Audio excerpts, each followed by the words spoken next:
ঠিক এমন সময় উমর বললেন, ঠিক আছে, তুমি তার জিম্মাদারি যদি নাও বিদায় দিয়ে দিব। এই লোকটারে বিদায় দিয়া, এই লোকের জায়গায় আবু যরের জিম্মাদারি দিয়া এই লোকটা চলে গেলেন তার ঋণ পরিশোধের জন্যে। আগামী জুমার নামাজের পরে তার ফাঁসির রায় কার্যকর হবে। এই লোকটা ঘোড়া লইয়া চলে গেল।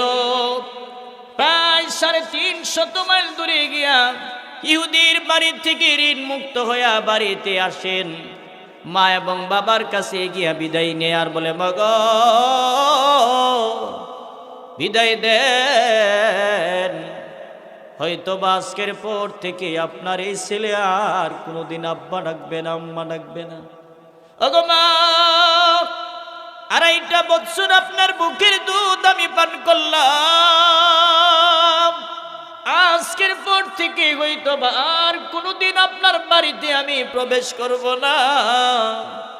আজকে সামনের জুমার দিনে আমার ফাঁসি। বাবা থেকে বিদায় নিল আর বলল, কেনই বা বিদায় নিতে চাও?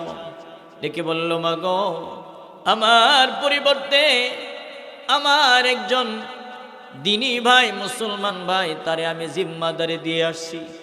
আমি যদি সময় মতে না যাই, নিরপরাধ একটা মানুষের ফাঁসি দেওয়া হবে। এইদিকে সাহাবায়ে কেরামরা বলতেছেন, আবু যর, তুমি কেমনি তার জিম্মাদারি নিলা? এই লোকটা যদি না আসে তোমারে কিন্তু ফাঁসি দেওয়া হবে।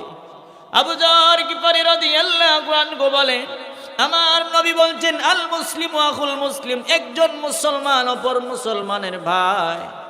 এই লোকটা যদি না আসে, মুসলমানের একজন ভাইয়ের জন্য যদি আমি আবু যর শহীদ হইয়া যাই, মুসলমানের জন্য যদি আমি আবু যরের জীবন যাই, হয়তো বা আসরের ময়দানে দাঁড়াইয়া বলতে পারবো, দুনিয়ার একজন মুসলমানের জন্য আমি জীবন দিলাম গো। সেই নবীর একজন একটা হাদিসের আমলের কারণে হয়তো বা আমি জামিন পেয়ে যাব। আবু যর এই কথা বলে তিনি অটল রইলেন। এই দিকে জুমার নামাজের প্রস্তুতি শুরু হয়ে গেল। জুমার নামাজের পরে ফাঁসির কাষ্ঠ সবাই দেখার জন্য হাজির হয়ে গেল, তাকে ফাঁসি দেওয়া হবে। কিন্তু এই ব্যক্তিটা তো আর সময় মতে আসতেছে না।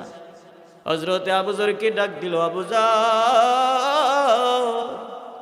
আসো, তোমারে এখন ফাঁসি দেওয়া হবে, তোমাকে ফাঁসির কাষ্ঠে ঝুলতে হবে। আবু যর গিফারি রাদিয়াল্লাহু আনহু ফাঁসির কাষ্ঠে 1 পা 2 পা করে তিনি হাঁটতে লাগলেন।